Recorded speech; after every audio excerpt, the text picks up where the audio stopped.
Hello friends, welcome you all in the BSc second zoology class, and congratulations all of you for selecting subject zoology at the BSc part 2. Today we are going to discuss about the what are the syllabus of semester 3rd of the zoology paper 1. As I already posted the entire syllabus of BSc second zoology on our WhatsApp group. Today we'll see what is the syllabus of semester 3rd one. As we know that BSc second is having two semester again, semester 3rd and semester 4th. Semester 3rd is having two papers and semester 4th is also having two papers. Semester 3rd, in the semester 3rd I am dealing with the paper number 5th one.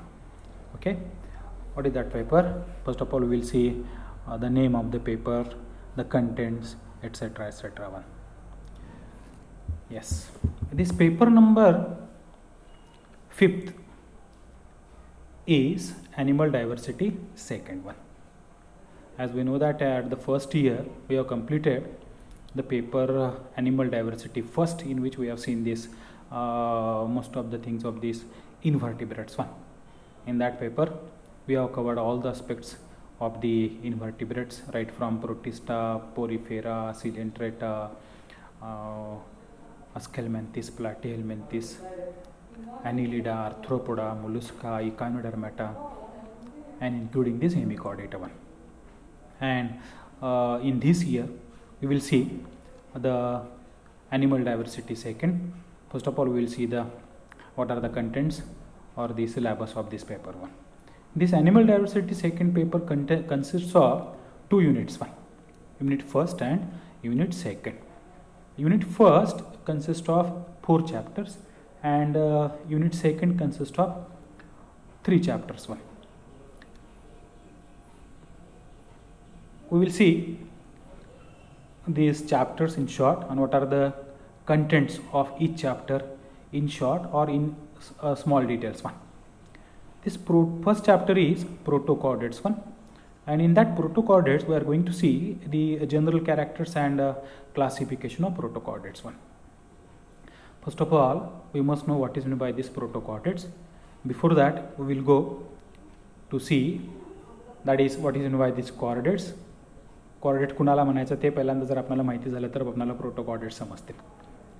As we all know that chordates are nothing but the animals those are having this vertebral column.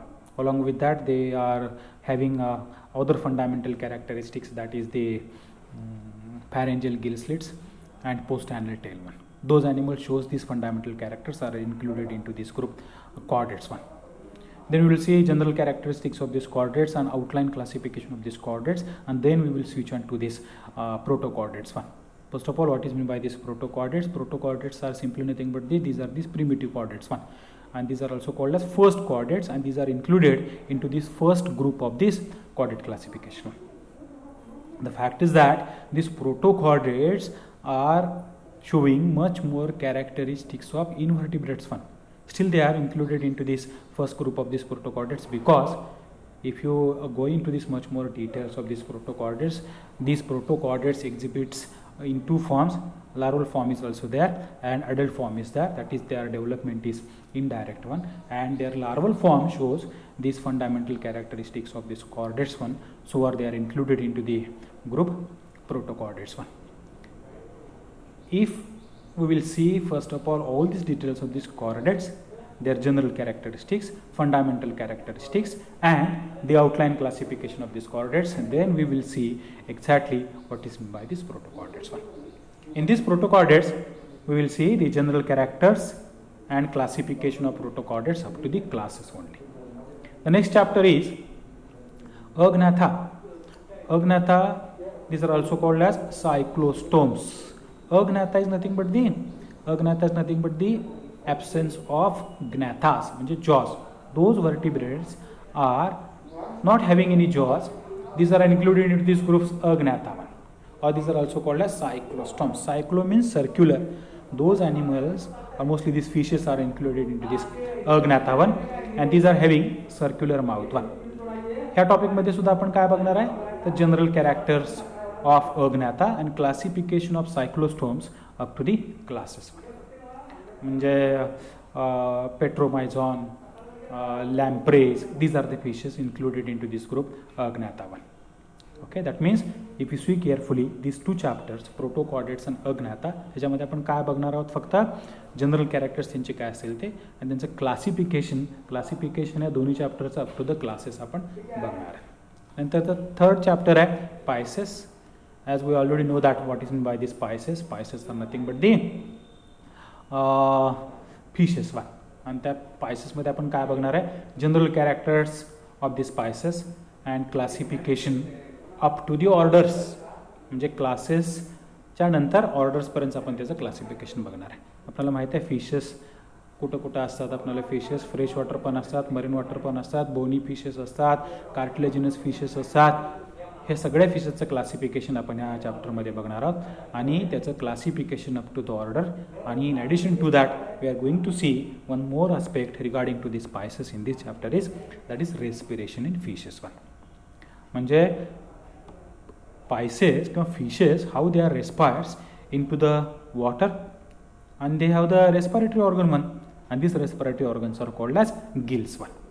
They may be open gills are there, there may be these pouched gills are there, maybe 5 pairs are there, maybe 4 pairs are there, maybe many pairs of these gills are there, but these gills are the respiratory organs of these fishes into this aquatic mode of life one.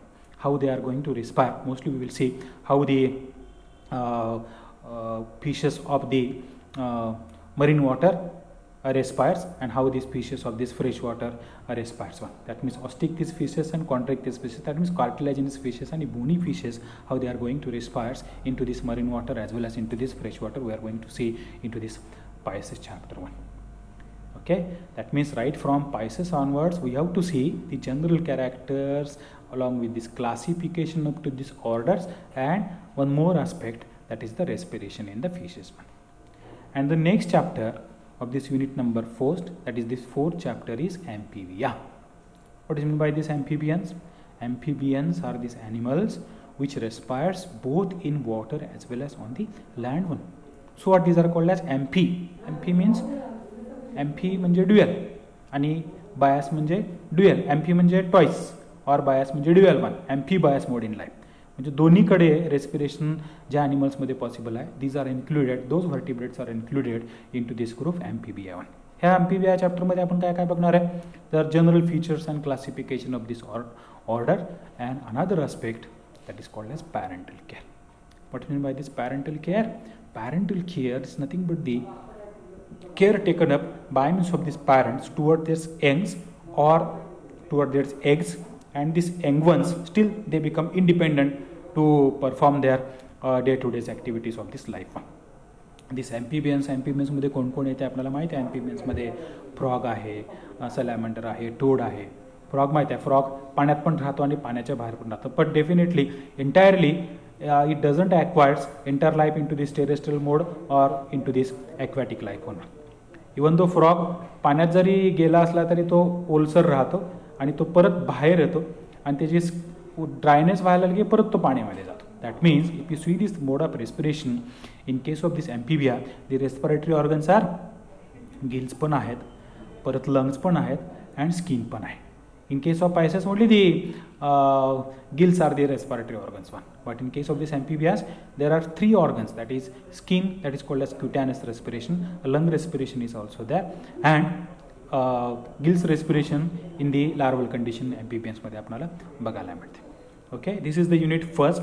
It includes 4 chapters. Of this first 2 chaptersमध्ये आपण फक्त classification of this classes बघणार आहे along with the general characters. And in the chapter number 3rd and 4th we have to see or we are going to see this Pisces and एम्फिबियन्समध्ये general characters पण आहेत, त्यांचं classification up to this orders आणि another important aspects of this Pisces and amphibians, that is respiration पायसेसमध्ये बघणार आहोत आणि एम्फिबियामध्ये पॅरेंटल केअर बघणार आहोत. This is the unit first.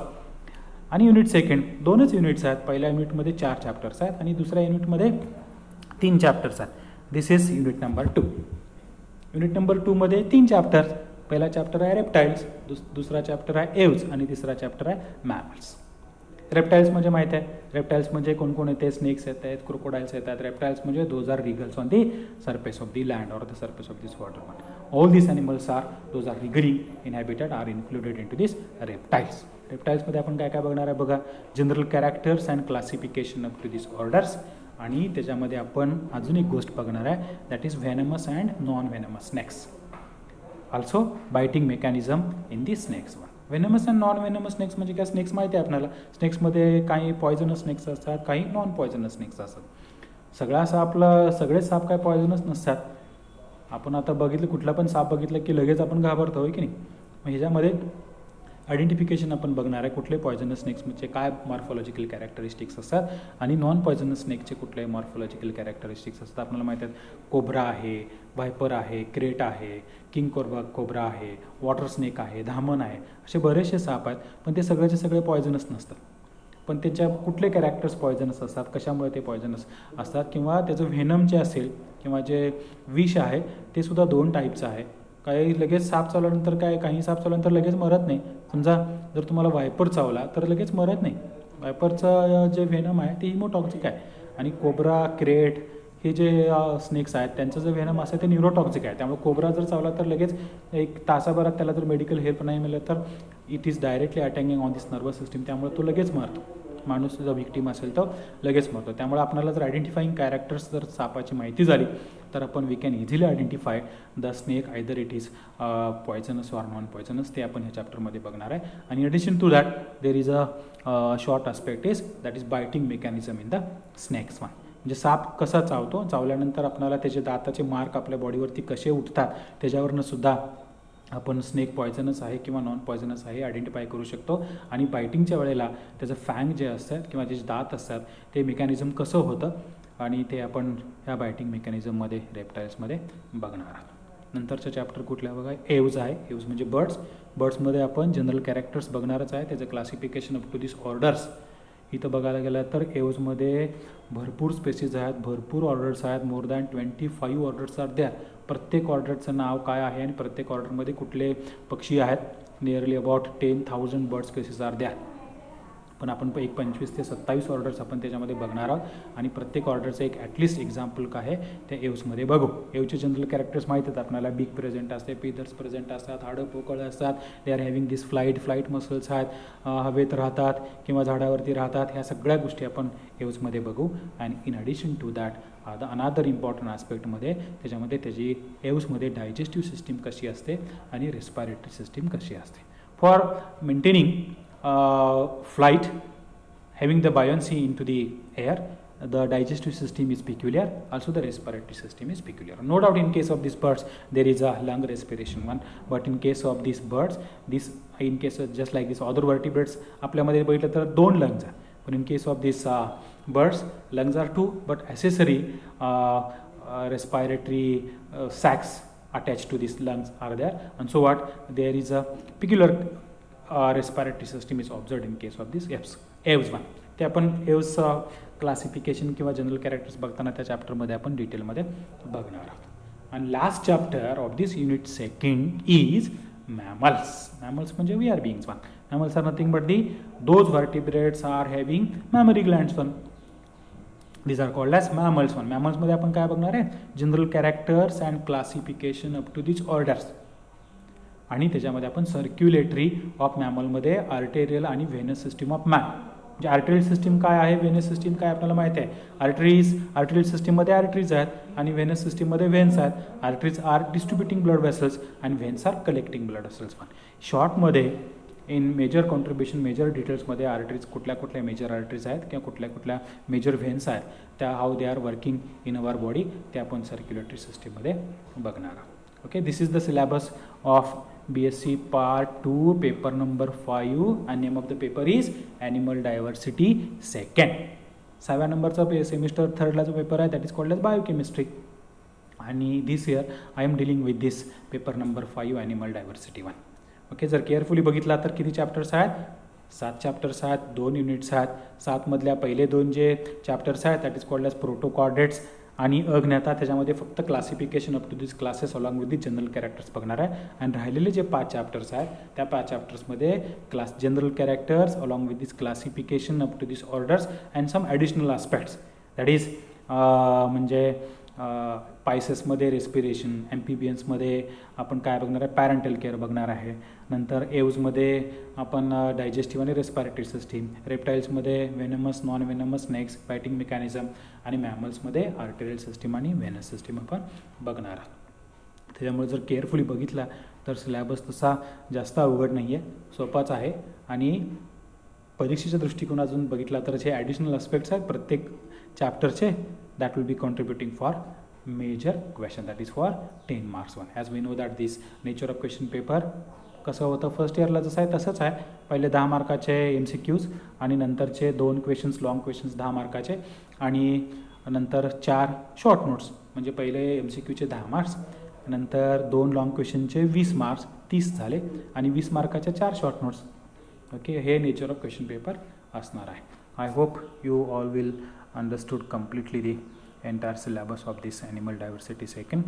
And right from this next lecture we will start with the first of all we will see what is by this coordinates. coordinate कुणाला म्हणायचं, त्यांचे जनरल कॅरेक्टर्स काय आहेत, त्याचं outline classification काय आहे हे आपल्याला समजल्यानंतर मग आपण प्रोटो कोऑर्डिनेट म्हणजे काय आणि मग त्याचं क्लासिफिकेशन काय आहे, अप टू दिस क्लासेस आणि कुठले कुठले एक्झाम्पल्स आहेत ते आपण नेक्स्ट लेक्चर्समध्ये लेक्चरपासून बघूया. Thank you very much.